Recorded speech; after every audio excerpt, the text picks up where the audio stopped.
Good morning mga katipid tips. Andito naman tayo sa ating bagong product po. Ayan, may bago na naman po tayo. Medyo ano siya, medyo malaki pero mas nakakatipid po. Murang-mura lang po ito. Kasi dahil si Sir nag-order sa akin, medyo matagal na to siyang order niya dahil sabi ko maghahintay siya. Gawa natin paraan, i-code muna natin kahit dahil busy yung coder natin, yung master coder natin. Anak ko po yun. Sabi kasi ni Sir is order siya ng isang changer na 5 peso yung dispense, tapos with bill acceptor, so 11k yun. Tapos sabi niya isa na namang changer na piso dispense, so 11k uli. Sabi ko, Sir, medyo malaki yung mo 22k, halos 22k yung gastos mo doon. So what if kaya Sir, gawa natin ng paraan, gawing isa na lang natin. So kung makapaghintay ka Sir, pa yung anak ko busy pa sa school kasi grade 12 pa yun. Well, grade 12 pa yun siya yung nagko-code kasi. Sabi ko gawa natin yung paraan Sir, kung makahintay ka lang kahit second week o third week ng November, go. Maayos natin yan. So yung piso at saka 5 peso dispense natin ay gawin nating isang box. Ayan 1 peso dispense, 5 peso dispense with bill acceptor at saka coin slot po. Ito yung dispense nya. So ibig sabihin dual dispense siya, so dalawang coin hopper din. Ayan po. Ayan, isa ito yung 5 piso na hopper, taka ito yung piso na hopper. Yan, tapos isang board na lang. Ayan po. So medyo malaki siya pero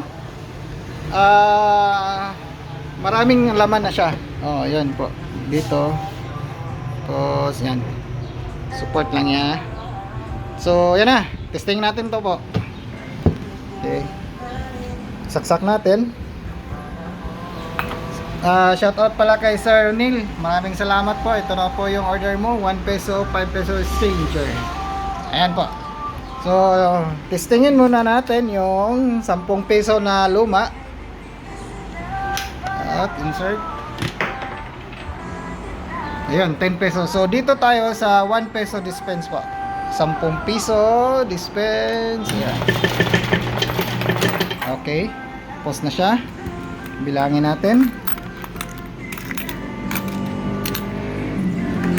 1 2 3 4 5. Okay po. So 10 pesos yung dispense nya, wala nang laman. Wala. So 10 pesos tama yung dispense nya. So 10 peso na naman uli para sa 5 piso. 10 pesos. So 1 peso to tsaka 5 peso. So dispense natin 5 peso. Ayun. Ulog. Ayun, dalawang 5 piso po. Ayan, 10 pesos yung di-dispense nya. So yung features nito, ito na po tayo sa features is halimbawa naubusan ng coins ang 1 peso. Halimbawa ito, halimbawa naubusan ng coins tapos nagprint doon is magkano yan na print. So pwede mong gamitin yung 5 piso po. So mag-stack lang yung amount mo, tapos diyon ka sa 5 piso. So papindot na naman ng 5 piso, so 5 piso na yung dispense. Vice versa po, pag naubusan tong 5 piso, yung kulang doon na sa piso mo i-dispense. So try natin po. Okay, try natin. Yung 100.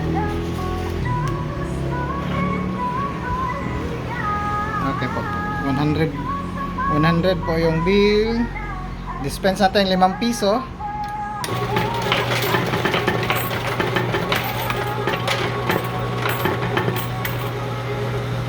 So wala. So So 40 pesos yung kulang. So yung 40 pesos na yon, so ibig sabihin 40 pesos, so 60 ang nandito. Bilangin natin. Ayan po. Empty changer, 40 pesos yung kulang niya. Okay. So kahit pindutin mo yan, walang mangyayari. Hindi mo na yan ma-dispense dahil 5 peso dispense unavailable po. So balance 40 pesos. So bilangin natin 60 ba ito? 1 2 3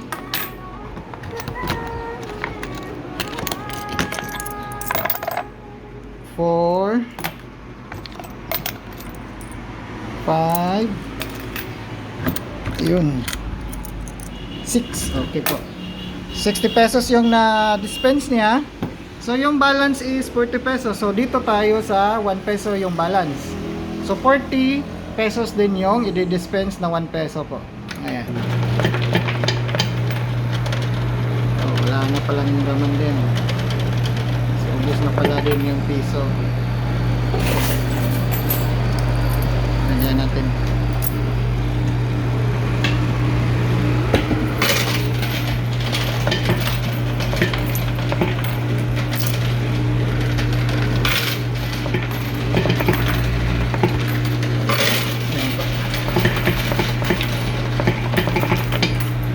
Kulang pa din.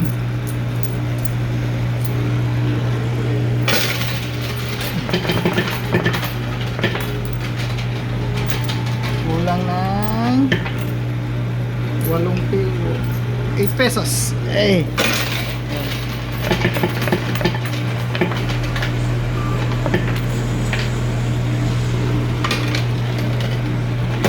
Ayun. So 40 pesos, medyo marami-rami. Bilangin natin. Ito yung 40 pesos niya. So medyo matagalan tayo magbilang nito, pero yan na, 40 pesos yan po. Hindi natin bilangin, matagalan tayo. So yan. So vice versa po, pag once po na naman naubusan na, tapos mag-dispense ka, halimbawa testing natin ng 5 piso. Yan po. So mag-dispense ka ng 5 piso din, so empty na siya, hindi mo na siya magagamit po. Ayan. Vice versa po siya, pwede siya maubusan dito gamit. To example, naubusan yung dalawa. Ayan. Ayan po.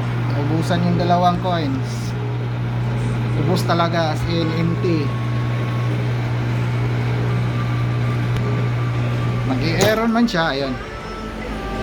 In 1 peso changer, empty na po. So may 5 peso ka na balance po. So kahit anong pindot yan, yung dalawa wala nang mangyayari. So empty changers na siya. Please refill. Ayan. Ayun. Empty changers, piso at saka 5 piso po, wala na. Ayan po. So di mawawala yung i-refund po. Andyan pa yung i-refund mo. 5 peso po yung ibibigay mo sa customer. So once mag-empty changer na siya, ito yung pictures na naman niya na bago. Kahit anong hulog mo dito, nag-empty na siya eh. So hindi na yan tatanggapin. Kahit yung bill. Kahit yung bill po, ito po, yung bill po, hindi na siya tatanggap. Ayan. Pag mag-blink na red, ibig sabihin yung bill is disabled. So hindi na siya magtatanggap ng coins, bill tsaka coins po. Ayan. So patay yung ilaw eh. So hindi na yan na-accept. So empty changer. So magre-refill ka na ng magre-refill ka na ng tangke. Gawin mo lang pagtapos mong mag-refill, bunutin mo lang, i-restart yung system. Ayan. Tapos mag-restart, ayun, balik na, good to go ka na. Ayan po, wala na, accept na yan na ulit ng coins. Nag-ilaw na siya. Ayan po, accept na naman siya. So ayan, yan po yung yung pictures natin na bago sa ating changers. Ayan po. Sir Ronil, yung order mo po is ready na. Pwede na po to i-ship natin. Si Sir para from Manila. Then tapos ito po kay Kay Sir Badi from Cebu. Ayan, Cebu po. 5 peso dispense po siya. Ayan, testing natin.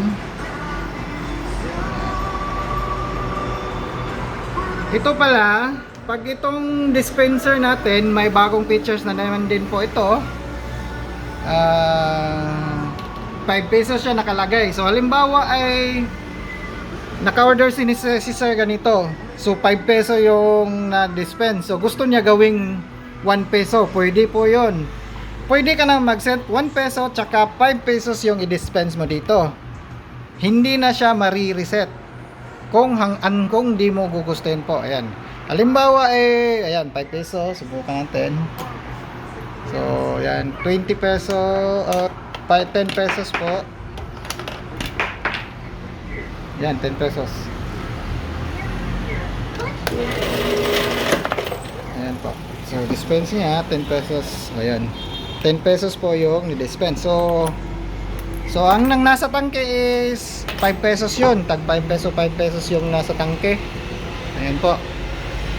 So, halimbawa, gusto niyang gawing piso. Piso natin ha. So, secret lang yun kung paano gawin. Si customer, kami na mag-usap ni customer paano.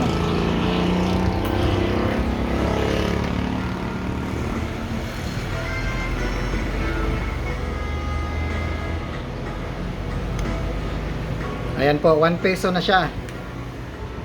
1 peso exchange na po siya. Okay, so naka-config na siya, 1 peso. So testingin natin ng 5 piso. Kung ang nakalagay dyan kasi is 5 peso, so palagay na lang natin na 1 peso yan ha. So dapat 5 coins ang lalabas. Ayan po, 5 peso. So dapat 5 coins ang lalabas. Hindi ibig sabihin yung 5 peso ha. Piso-piso kasi to eh. Ayan. So 5 peso. 5 coins ang lalabas. 1, 2, 3, 4, 5. Ayan po. Oh. So ano siya, pag palagay natin piso-piso to lahat, so 5 peso siya, di ba? 5 peso dispense. Ayun. Okay na po. So ibalik natin po siya sa babalik natin siya sa 5 peso uli.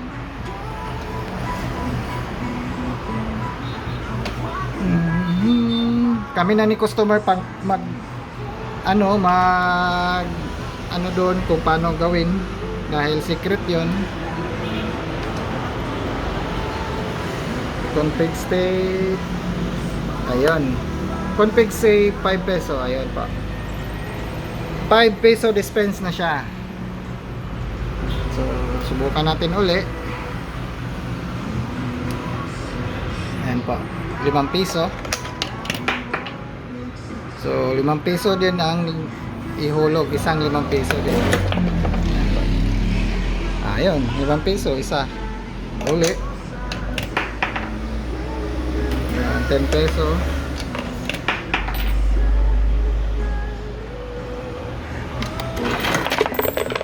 Ayan, dalawang 5 peso. Ayan, 10 pesos lahat. Okay po, ready na po yan, sir. Pwede na rin to i-ship ngayon. Please update GCash na lang po para update my GCash. Tapos yung details nyo po, isend nyo lang para may ship ko na to. Maraming salamat po sa inyo. Ay, halimbawa pala itong pictures niya. Ganun pa rin yung pictures pala niya. Kung halimbawa, ito mga bagong pictures na to halimbawa naubusan. Ayun po, kinain.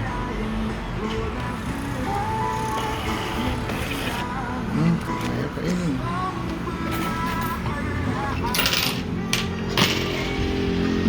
Ayun pa. Ito, 100.